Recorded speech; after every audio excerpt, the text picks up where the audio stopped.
días, tardes o noches, me presento, mi nombre es Jocelyn Torres y el día de hoy voy a estar impartiendo el tema de Toxoplasma gondii. Este es un parásito bastante interesante. A continuación leeremos el caso clínico correspondiente y posteriormente señalaré los datos de relevancia que nos indican por qué sospecharíamos de una toxoplasmosis. Muy bien. Femenina de 54 años con VIH que evolucionó a SIDA, residente de Tabasco. Es llevada por su hermana a consulta refiriendo dolor en los ojos, parálisis de mitad de la cara, alteración del habla, tos, dificultad para respirar, movimientos sin coordinación al caminar y confusión. Exploración física, temperatura de 38.9 grados Celsius, frecuencia cardíaca de 127 latidos por minuto, frecuencia respiratoria de 26 respiraciones por minuto. Al explorarse el fondo de ojos se observan lesiones con pigmentación oscura, de aspecto algodonoso y borramiento de los vasos sanguíneos. Al interrogatorio, su familia menciona que la paciente tiene un total de 5 gatos viviendo con ella, a los cuales les permite salir y cazar ratas. También menciona que tiene un huerto donde cultiva sus propios alimentos. Exámenes se le hace una resonancia magnética en la cual se reportan lesiones múltiples en forma excéntrica con realce en los bordes, lo que nos da lesiones en forma de anillo. Muy bien. Primeramente, hay que destacar que la paciente presenta un inmunocompromiso. Los pacientes con toxoplasmosis tienen que presentar forzosamente una inmunocompetencia de algún tipo. ¿Por qué? Porque en un sistema inmune competente los esporocitos se van a esconder intracelularmente para no estar atacados y no van a poder salir. Si no hay sistema inmune, no hay defensa que nos proteja de la replicación e invasión de los esporocitos que van a necrosar las células de nuestro cuerpo dañando tejidos. Esto aplica en pacientes con SIDA, cáncer o trasplante. También todos los síntomas y signos. Es muy común que el parásito Toxoplasma gondii nos provoque una corioretinitis unilateral, que es la inflamación que afecta la coroides y la retina por la presencia de este parásito en ojo. Los fotorreceptores se encuentran en la retina, entonces la paciente va a presentar condiciones como visión borrosa y el dolor con el que llegó a consulta. Esto nos podría hacer sospechar aparte en una candidiasis ocular, una histoplasmosis ocular o una aspergilosis, que también provocan una corioretinitis. Habría que indagar más en cuanto al historial clínico.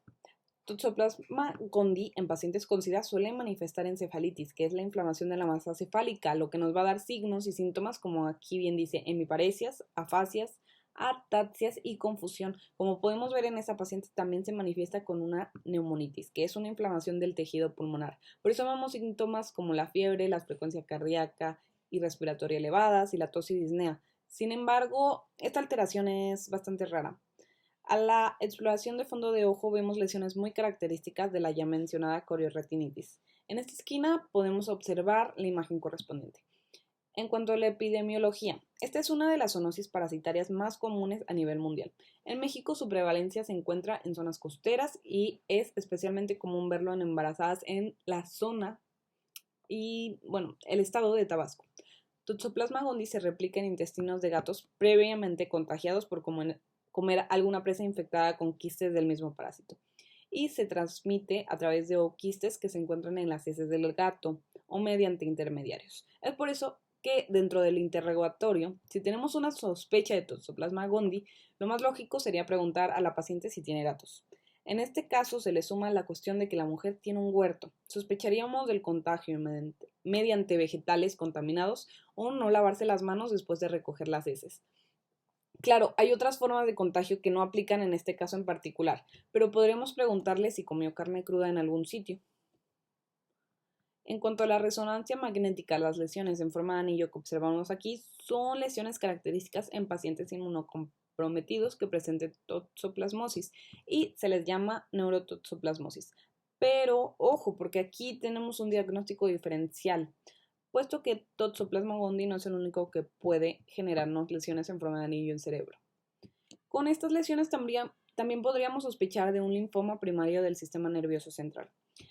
Para diferenciarlos, tenemos algunos factores como que la toxoplasmosis, estos anillos miden menos de 4 centímetros, en el linfoma miden más de 4 centímetros. En toxoplasma, el espesor del anillo es de paredes delgadas. También suele haber edema, hay un efecto más acentuado en masa cefálica y la distribución de neurotoxoplasmosis suele ser en ganglios basales y la interfase gris o blanca, mientras que en el linfoma su distribución suele ser hacia la sustancia periventricular. También estas lesiones tienden a desaparecer una vez el paciente inicia el tratamiento contra la toxoplasmosis. En cuanto a su morfología, muy bien, el esporozoito de Toxoplasma gondii es un organismo unicelular que tiene del lado lateral un microporo mediante el cual se va a alimentar de nutrientes que roba. En el extremo se ve como un cono, que es la punta que le va a servir para invadir las células del hospedador. En cuanto al ciclo de vida, el humano es intermediario. ¿Qué significa esto? Que no formamos parte del ciclo de vida del parásito, sino que fuimos afectados de manera accidental. Toxoplasma gondii se va a replicar de manera sexual o asexual. Va a ingresar al sistema mediante oquistes o quistes. Llegará al citoplasma de las células, donde invade para esconderse del sistema inmunológico. Aquí, al tener el ambiente más apto para su reproducción, provoca que el taquizoidito se multiplique muchas veces de manera sexual. Como están en un lugar agradable para ellos, la replicación va a ser muy rápida. Y los hijos que forman se empaquetan en quistes que van a poder salir de la célula infectada. Las células en las que va a efectuar esta replicación rápida son las del intestino del gato. Son las que le gustan, las que presentan condiciones aptas. Es por eso que los gatos forman una parte crucial del ciclo de vida de Toxoplasma gondii. La replicación rápida solo ocurre aquí. Los quistes van a quedarse en los distintos órganos del cuerpo del gato durante toda la vida del animal. Si ocurriera que los animales carroñeros se coman la carne del gato cuando éste muera, pues ¿qué pasaría? Que estarían también infectándose con los quistes que dentro de las células de los carroñeros van a volver a salir en forma de bradizoitos y van a volver a comenzar a replicarse y a producir el empaquetamiento de quistes. Sin embargo, como Toxoplasma gondii, como ya les mencioné, no le encanta vivir en las células de esos animales que no sean gatos, pues va a replicarse de una forma mucho más lenta, porque no se siente a gusto. Y la reproducción no será sexual, sino que será asexual. Si el carroñero muere, ahora se lo comen los ratones y sucede todo el proceso de replicación y quistes de nuevo. Recordemos que en gatos, a los parásitos de replicación rápida y sexual se les llamaba taquizoitos. En este caso, donde la reproducción sucede de forma mucho más lenta, se le va a llamar bradizoitos. Si un gato llega y se come al ratón infectado, vuelve a cerrarse el ciclo. La otra vía de salida de quistes es en las evacuaciones de los gatos. A esto se les denomina ooquistes, con O. Y en lugar de ser taquizoitos o bradizoitos, en el medio externo son esporozoitos, los cuales son los que contaminan aire, tierra, agua.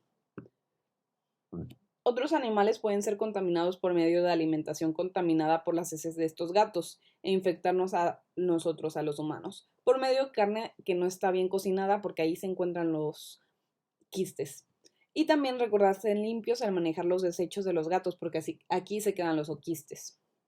En cuanto a la patogenia, si un humano se come los quistes o quistes, estos entran por vía digestiva hasta llegar a nuestro estómago donde tenemos ácido clorhídrico que va a abrir los quistes liberando a los taquizoitos. En el caso de tener un sistema inmune competente, lo que va a pasar es que estos taquizoitos se van a quedar dentro de las células. Quienes lo reconocen y se pelean son el IgM.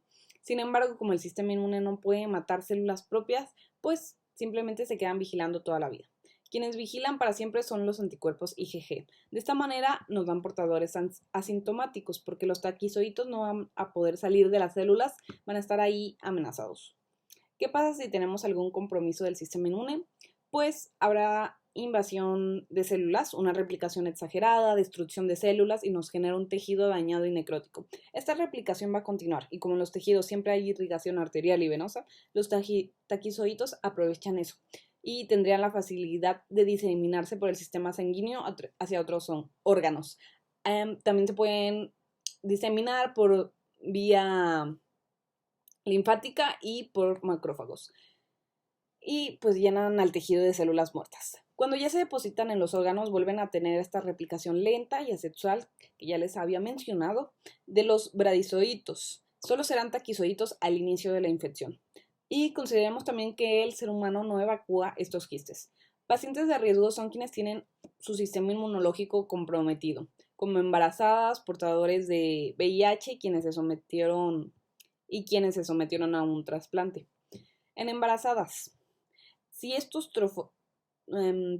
taquizoitos llegan al producto, le pueden causar malformaciones como hidrocefalia, ya que la destrucción de células tapa el acueducto de Silvio y se acumula el líquido cefalorraquídeo. La coriorratinitis, que es lo que presenta nuestro paciente del caso clínico, es cuando los trofosoditos llegan al ojo y dañan la retina y la coroides, con riesgo de ceguera permanente. Acúmulos de calcificaciones en cerebro que pueden condicionar a un retraso psicomotor, eso también puede pasar. Y a esta triada de hidrocefalia, coriorratinitis y calcificaciones cerebrales se le conoce como la triada clásica de Sabin. Casi siempre, si la infestación ocurrió en el primer trimestre, todo termina en un aborto. Ahora sí, lo que es de nuestro caso. ¿Cómo afecta en pacientes con VIH? Aquí existen dos etapas, la aguda y la recurrente. La aguda es cuando un paciente adquiere el parásito por primera vez estando inmunocomprometido, y la recurrente sucede cuando el paciente tuvo Toxoplasma gondii años atrás, se volvió asintomático y ahora, como está en un estado de inmunosupresión, el Toxoplasma gondii se reactiva y genera cuadros recurrentes. El toxoplasma que se depositó en el cerebro tiende a generar necrosis, abscesos, úlceras y con ello consecuencias neurológicas. En el hospedador inmunocompetente, el parásito induce una respuesta inmune tipo Th1 con producción de citocinas proinflamatorias, la cual obliga al parásito a formar quistes en los que permanecerá, por lo que la enfermedad pudiera manifestarse de manera, bueno, no manifestarse de manera sintomática o con algunos síntomas, como fiebre, artromialgia, cefaleas retrofrontales, erupciones cutáneas y raramente linfadenitis. Diagnóstico. El problema en embarazadas es que sabrías que la mujer está infestada hasta que el bebé nazca con malformaciones, ya que la mujer podría llegar a presentar solo los síntomas del paciente asintomático, es decir, no presentar síntomas o síntomas que son fácilmente confundidos con una gripe, por lo que la historia clínica va a ser fundamental en estos casos. Las pruebas serológicas son las más usadas, ya que en la primoinfección podríamos identificar anticuerpos antitoxoplasma de tipo IgA e IgM, marcadores relacionados con fases agudas, mientras que la IgG se detectaría en concentraciones bajas después de un mes de la infección y ya a los 6 meses de la infección tendría su punto máximo, se mantendría y posteriormente volvería a decaer. La búsqueda serológica de estos anticuerpos se realiza ya sea con ensayos de inmunofluorescencia indirecta, el ELISA o la hemaglutinación indirecta. También se puede hacer un diagnóstico histológico en el que se podrán observar quistes tisulares o a veces taquizoiditos en tejido o extendido de fluidos corporales. Esto es importante porque si buscamos en placenta, pues sería un diagnóstico de una infección congénita. La PCR, que permite la detección del ADN del agente causal, y también tenemos la toxoplasmina, que nos debe indicar si el paciente ha estado expuesto a Toxoplasma gondii. En cuanto al tratamiento, en pacientes inmunocompetentes con síntomas o inmunocomprometidos, se utilizará pirimetamina y sulfadiazina, acompañada de leucovorin, que es ácido folínico, ya que la pirimetamina actúa inhibiendo la síntesis de ácido fólico y esto provocaría un efecto tóxico para la médula ósea. En pacientes inmunocomprometidos, las dosis son mucho mayores. En caso de mujeres embarazadas, tenemos un fármaco llamado espiramicina, que no va a atravesar la placenta. Por lo tanto, solo se puede utilizar para prevenir y evitar que se produzca la transmisión fetal. El uso de corticoides está indicado como parte del tratamiento del edema cerebral y en las infecciones oculares que afectan la mácula. También tenemos en cuanto a prevención, pues el lavado de manos, si vamos a manipular las heces de gatos para limpiar la caja de arena, pues lavarse las manos. Si sabes que tuviste un trasplante o eres una persona en riesgo con inmunocompetencia, pues de preferencia que un familiar te ayude limpiando lo que es la caja de arena. También lavar bien nuestros vegetales, como la paciente del caso, pues tiene que tener cuidado con eso de lavar bien sus vegetales porque ella misma los cosecha. Y también es importante que cocinemos bien la carne para evitar la transmisión por quistes. También les agregué aquí una tablita.